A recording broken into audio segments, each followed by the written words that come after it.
Imagine fighting for your life, but you can't hear the killer coming.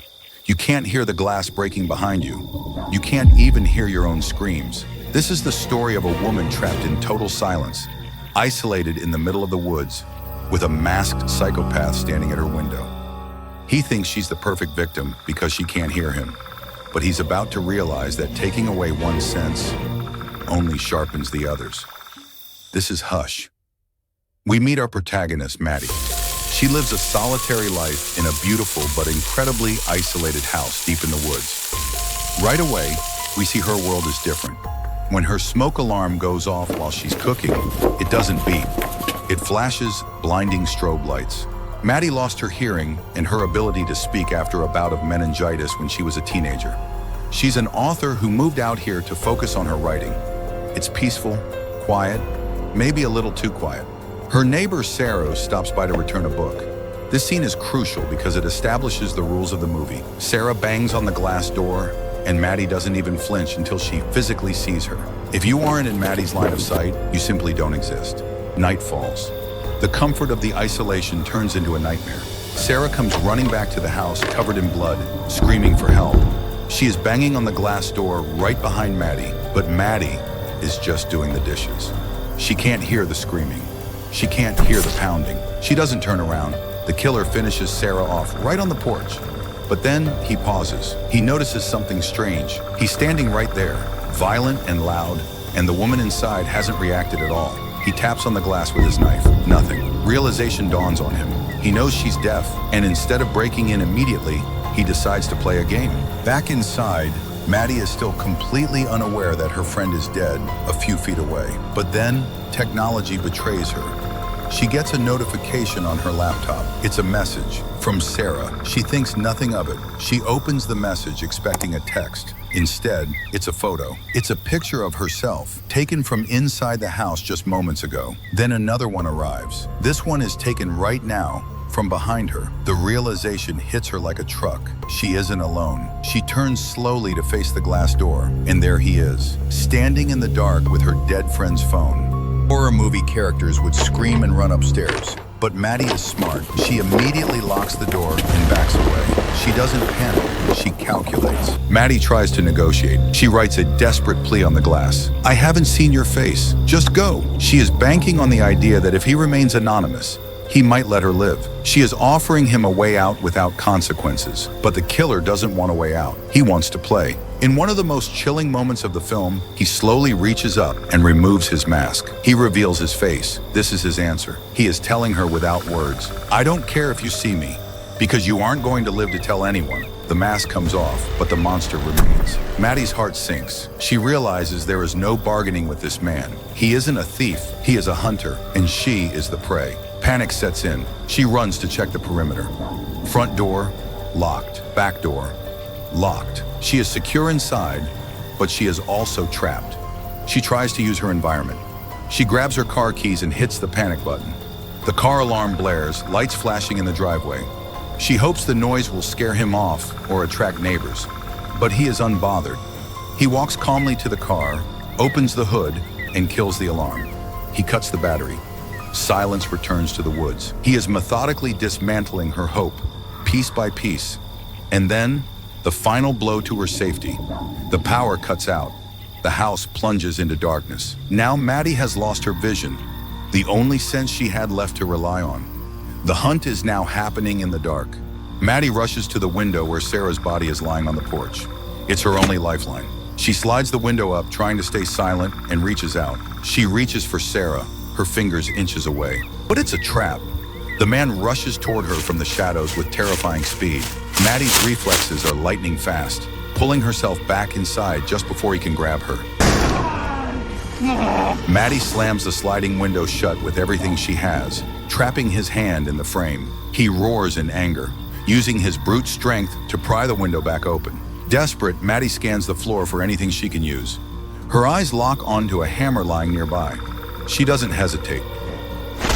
She grabs the weapon and swings the claw of the hammer down, hard, driving it straight into his wrist.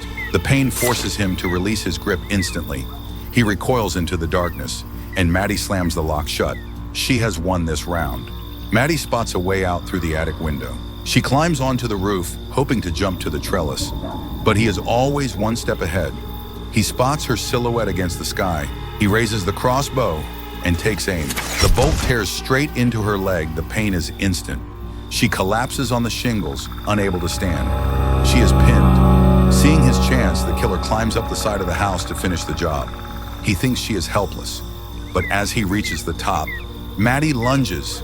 She ignores the agony and rips the weapon right out of his hands.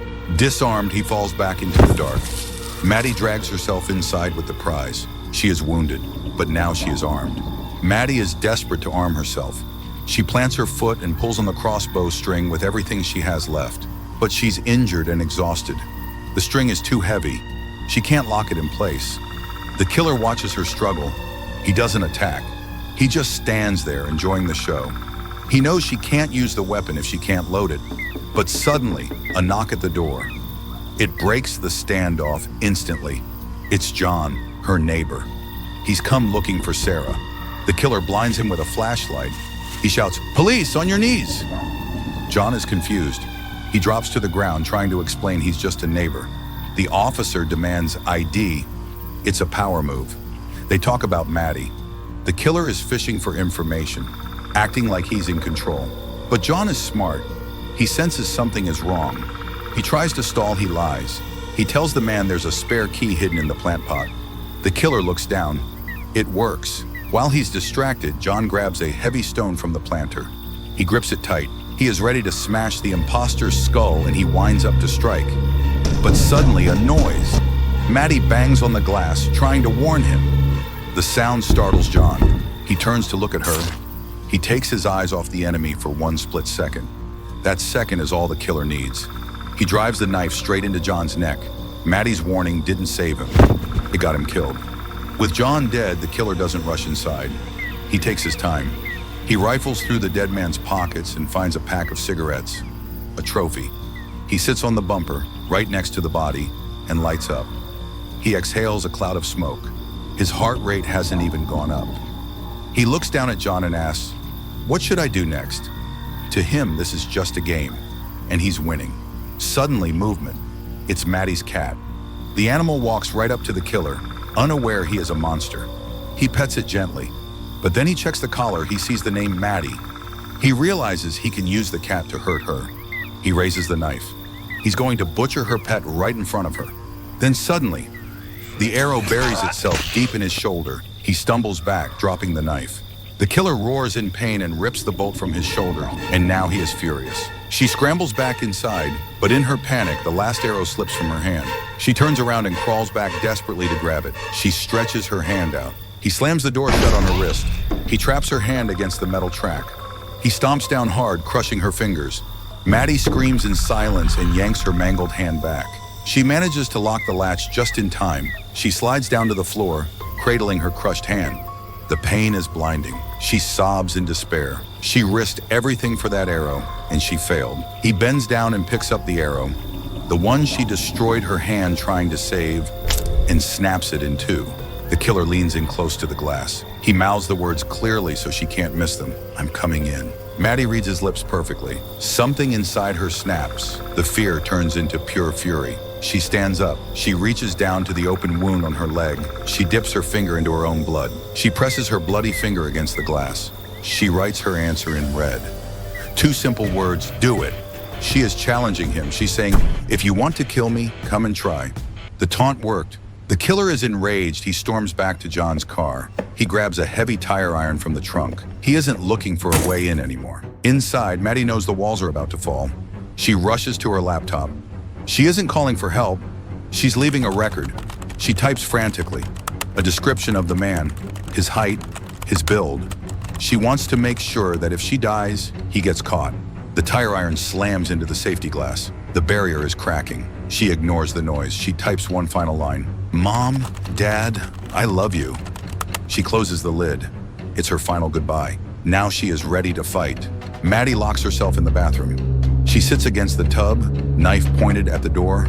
She's waiting for him to burst through. She is ready to fight. She is losing blood. She starts to fade, completely unaware that the killer is already inside. He's standing right behind her. He raises his knife to execute her, but just as the blade comes down, she feels a cold breath on her neck. Her instincts scream, "Move!" She dodges just in time. The knife misses her spine. She spins around and jams her own knife deep into his leg. He screams and stumbles back. Maddie doesn't wait. She scrambles out and runs for the kitchen. She needs a bigger weapon. She spots the knife block on the counter, but her body gives out. She is too weak. She collapses to the floor before she can reach them. But right next to her hand, she sees it, the bug spray. The killer limps into the room.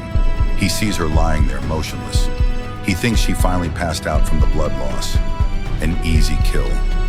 He stands over her. He raises his weapon to finish it. Suddenly, Maddie's eyes snap open. She blasts the chemical spray right into his eyes. The chemicals burn. The killer screams and claws at his eyes. Maddie doesn't wait. Adrenaline takes over.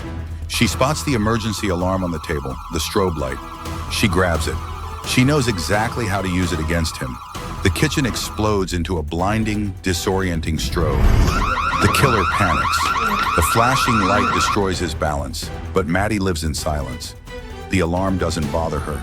She moves through the flashing lights like a ghost, positioning herself for the kill. Maddie goes for the knife, but he catches her. He grabs her hair and slams her to the floor. He kicks her in the ribs. Once, twice, 3 times. He wraps his hands around her throat and squeezes desperate. She bites down hard, but he is too strong. He ignores the pain slap her and tighten his grip. Her hand scrabbles on the floor. She feels the cold metal of the corkscrew, but she's too weak. She can't close her fingers around it. Her eyes roll back.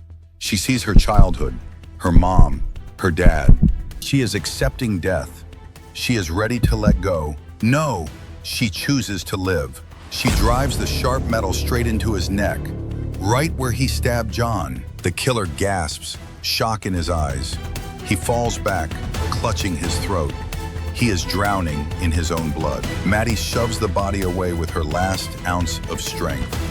She beat him. She survived. Enjoyed the silence? Like and subscribe for more. See you in the next one.